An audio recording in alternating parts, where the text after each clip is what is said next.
Welcome back to The Data Show. I'm your host, Detective Diana. Sometimes people make quick decisions in life from limited evidence. We avoid streets, we trust certain people, we fear strange food or medical interventions. We have these gut feelings that are not based on any particular evidence. These gut feelings can have a powerful hold over our decisions. Here's a quick teaser for the day. Visits to the grocery store can be quite confusing these days. There are so many labels. It's hard to know what they even mean, especially when half of them are designed to trick us. Particularly, people wonder about organic and non-GMO produce. A farm that is organic doesn't use synthetic fertilizers, pesticides, or herbicides to ward off pests and weeds. Instead, they do things like rotate crops, till the soil to prevent weeds, and use manure to fertilize crops, and apply natural pesticides. USDA 100% organic also has to be grown without genetically modified organisms, or GMOs. GMOs are crops created in laboratories through precision gene editing techniques that help the crops withstand harsh growing conditions, produce their own pesticides, and survive the weed killers applied by conventional farms. GMO produce might also look better on the shelf after a long trip. Gene editing food has many benefits. It requires less land and produces more food than organic food, which helps us feed huge populations under challenging climate conditions. Natural ways to kill pests or weeds are also not necessarily good for people or the planet either, like sulfur or black plastic. So, there's a lot of reasons to recommend GMOs. However, the people are suspicious. Words like organic sound peaceful and natural, which makes us also assume that they're healthier. Words like genetically modified sound sci-fi and creepy, not like something we should eat, especially because this process is so mysterious. Psychologists call these emotional feelings that drive our decisions in quick and subtle ways heuristics. For example, the word organic has a positive affect heuristic that gives us a positive feeling, and genetically modified has a negative affect heuristic that makes us go, These food heuristics are so common that there's even a special name for them, the natural is better heuristic. For example, almost 80% of nurses believe that GMO production is risky for all living things, and over 70% believe that they could be dangerous to eat. Among students, 60% had negative opinions of GMOs. Meanwhile, extensive laboratory research has found similar general health outcomes for animals fed GMO, soy, corn, or rice. These studies aren't perfect. They're all virtually done on lab animals who eat very restrictive diets of a single crop over a short period of time. The researchers also measure many different types of things. Keep in mind, though, that some studies do find differences in health, particularly when they look much deeper at cells and molecules. We often make decisions based on our general feelings, which makes sense for deciding to go into a haunted house or let your preschooler eat slime. But when it comes to the foods that we eat on a regular basis, we should support and examine a large body of evidence from different and independent researchers who try a variety of methods. For now, it's best to focus on the organic label for fresh fruit that has tons of nutrients and a large water content. But staple GMO crops are probably needed to provide a steady supply of food to a growing population. But it can be done better, with more biodiversity, less fertilizer, and with less of all this effort going into cows. And remember, if you look for locally grown foods, you can meet your friendly local farmer, like Ted. Well, that was informative. I always wondered about those labels. Today, we are discussing heuristics, cognitive bias, and motivated reasoning, ways to think that are helpful but can have dire consequences if we don't keep them in check. For example, if I came home to an open front door, I might think, burglar, and get my bat. It's a natural assumption, but I don't have evidence and could really hurt someone by accident. What if the door was left open by my forgetful grandmother who wanted to surprise me? What if I accidentally went to my neighbor's door instead? Gut feelings are a form of fast thinking that helps us think instinctively through emotions and feelings that are shaped by our experiences and habits. Slow thinking is not as bad as it sounds. It's more effortful, conscious, and compares options. Of course, the slow system needs information from the fast system to make decisions. If you had to pick between apartment A versus B, you could use quick, intuitive feelings to guide you toward the one that just feels right, but add in slower thinking to really imagine living in each and comparing their features. The slower processing can help overcome immediate biases and add in less obvious but still important factors. Like, you might choose A even though the paint color wasn't your favorite because you realize that the bus stop makes commuting easier. These heuristics and biases helped us during evolution to survive predators and threats from within our tribe. But to make sure our decisions are accurate, we must understand the benefits and potential dangers of relying too much on these tools. Heuristics, a mental shortcut that people use to simplify information and problems to aid thinking. Let's watch a demonstration from our friends Monkey and Lion to help us understand this concept. Lion. And Monkey, ooh, ooh. Rawr. Glad you're here. I just got paid for the week. And you know what that means? Time to play the lottery. Wait, is that the best use of your money? Don't like only 1 in a million or 1 in 100 million people win that? But I saw someone on the news win the lottery just last week. And I'm feeling lucky. So there's not really a downside. Oh, well, I did win a few scratch-off tickets last week. Maybe we are winners! I like the way you think. Let's go now while I'm feeling lucky. Thank you, Lion and Monkey. One important heuristic is that we pay attention to and remember emotionally charged events, things that were important for survival. We also assume that things that come to mind quickly, like emotionally charged events, are more probable. That's why people assume that a kid walking alone will be kidnapped by a stranger, an event that is truly upsetting when it occupies the news for months on end. But these events are actually extremely improbable. Our bias toward things that come to mind easily is called the availability heuristic. The fact that we rely so heavily on our own biased experiences and memories also means that we assume our own worldview is true.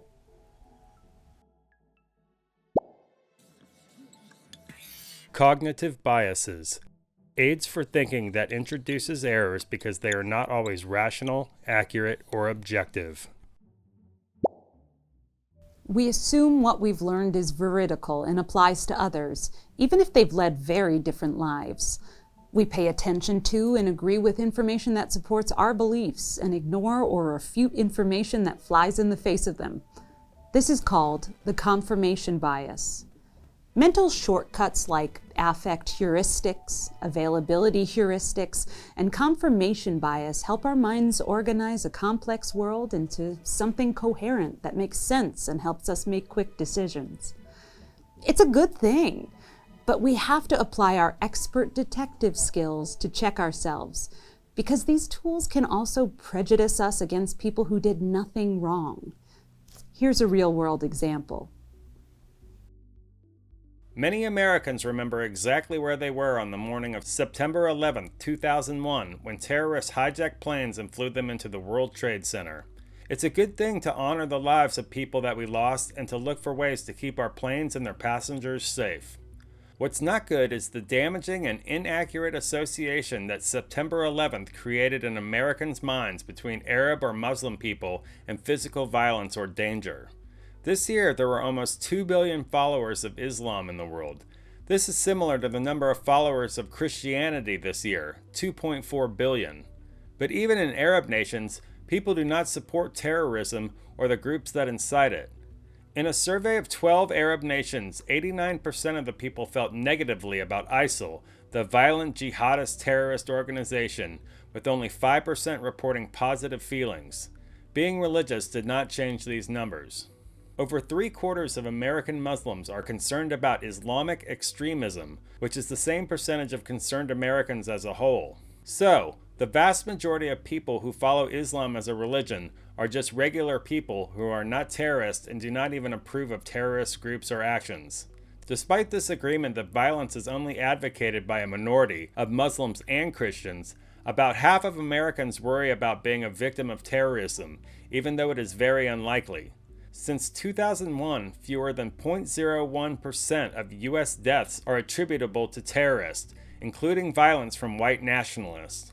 Meanwhile, hate crimes increased 1,600% after the attack on the World Trade Center. People have been beaten, threatened, kicked out of restaurants, and killed because of these biases. Our efficient brains, that are always on the lookout for danger to keep us safe, are also biased. We are highly swayed by emotional events, news reporting that is not at all proportional to the risk, and we fear people we don't know or understand. But we can use our slow minds and our new skills to help us do better. Let's check in with Lion and Monkey to see if they found a solution to their problem. Take it away, guys. I don't get it. Not a single winner. Me neither. Even though I bought 20 scratch-offs. Do you think we're cursed? Maybe winning is less likely than we thought. Remember how I won last week? Well, now that I think about it, I bought 50 tickets and I only won a few. And think of how much money you spent buying those 50 tickets. You could have bought a new outfit instead. I mean, you wear the same thing every day. You don't like my shorts? Well, anyway, we must only talk it up when we win, and then fail to mention all the money that just goes down the drain. And the news only reports when people win big. So we see those exciting reports and think it has to be us one day. Maybe we should stop buying lottery tickets. Or at least buy them in moderation. Let's go for a walk instead. So, as most of us know, it's highly unlikely that we'll hit the jackpot, even if it's so memorable when it does happen. We have to remind our slower, more reasoning brains that less exciting events are often more probable, like the number of losing lottery tickets or the hard-working immigrants not committing crimes. If we pause to understand the likelihood of an event, we can make more rational decisions. Here's another interesting cognitive bias, the just world fallacy. People assume the world is a fair place. If you work hard, you will succeed. If you are lazy, you will not. Sweet! Unfortunately, this general worldview is not always accurate. Some people start off with more and receive a lot of support along the way.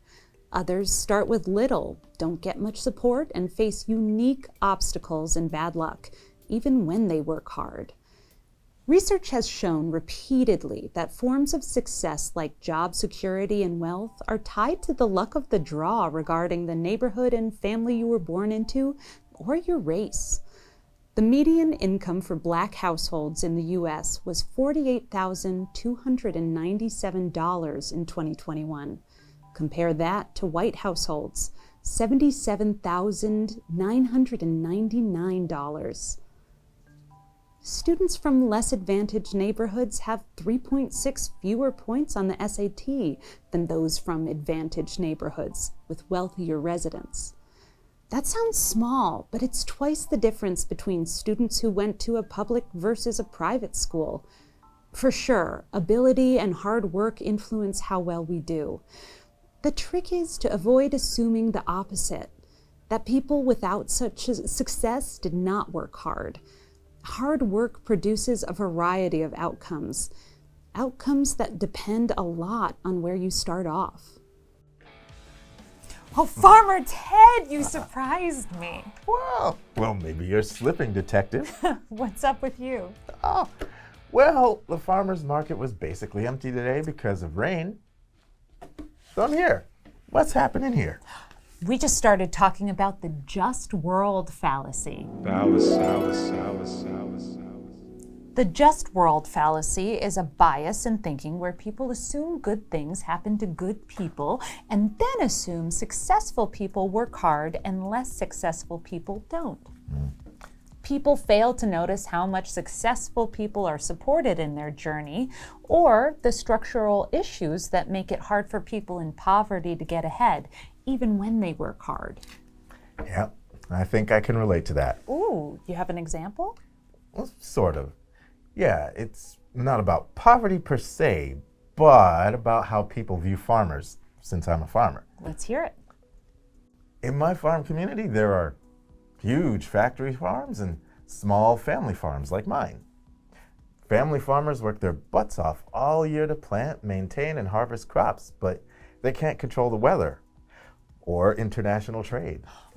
Like the 100-year flood last year, or the wildfire 6 years ago, or the international trade fiasco before that. You get it. Yeah. We worked just as hard those years, but had little to show for it. Luckily, the government has recognized this variability. They have subsidized farmers for decades to make sure it's worth someone's while to grow your food. Thanks for that. Yeah, it sounds good, right? But recently, large factory farms are claiming most of the subsidies, billions of dollars of aid, while us little guys who are struggling to make ends meet get almost nothing. That stinks. Yeah. Let's talk data. 58% of the funds from government subsidies in the US go to about 8% of farms. And 67% of farms grow crops that aren't subsidized at all. Oh, man. Yeah, it's made worse by the fact that city folk just assume when they hear about subsidies that us farmers are lazy and getting a free lunch. And like the just world fallacy, people forget that their success involved support too.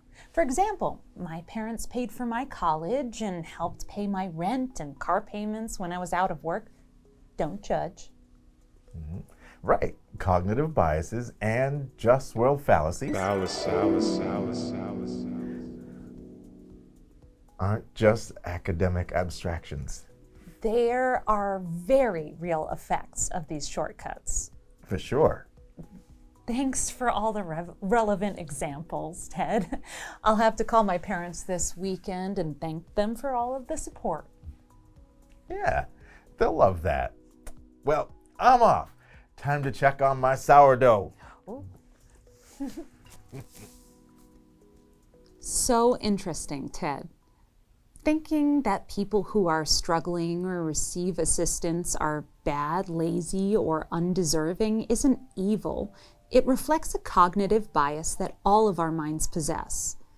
But we can be aware of this glitch in our thinking and still stop to consider the facts before passing judgment or blocking others' aid that can, in the long run, benefit everyone.